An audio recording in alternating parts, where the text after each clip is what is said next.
د هلمند امنیه قومندانۍ کې مجاهدین د هلمند برک او پولاد صنعتي شرکت له لوري ستایل سوي چې پر مهال یې لاس اراده موټر سایکلان هم مجاهدینو ته ورکړي ترڅو امنیتي مسؤلین لا وهڅېږي. د امنیه قومندانۍ بیان ملا عزت الله حقاني وایي د ستاینې په دې پروګرام کې د امنیتي مسؤلینو د هغو هڅو ستاینه وسوه چې تیر 3 کاله په دې ولایت کې د امنیت په ټینګښت کې خپلې دندې په ښه ډول ترسره کړي.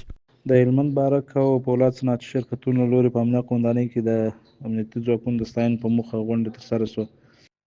چې پکې د امنیتي ځواکونو ستاینه او د هغه څه یادونه وشول چې دوی شپه او ورځ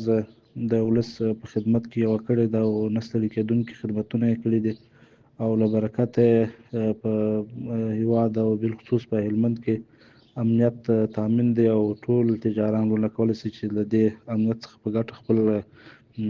تجارت او کاروبار وکړي. د غونډې په وروستیو کې د همدې پولاد شرکت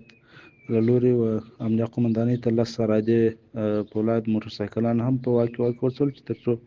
د امنیت په ټینګښت کې ورڅخه ګټه واخیستل شي. په یاد پروګرام کې د هلمند برک او پولاد صنعتي شرکت رئیس ښاغلي نقیب الله حکمل ویلي د اسلامي امارت بیا ځلې واکمنېدو سره په ټول هیواد کې سرتاسري سوله او امنیت تامین شوی چې د امنیت برخه کې د هلمند ولایت د ملي پولیسو د ولسونو د امنیت په ټینګښت کې خپل پوره هلې ځلې کړي او په هر ډول سختو حالاتو کې د خپلو ولسونو امنیت ته زیاته پاملرنه کړې.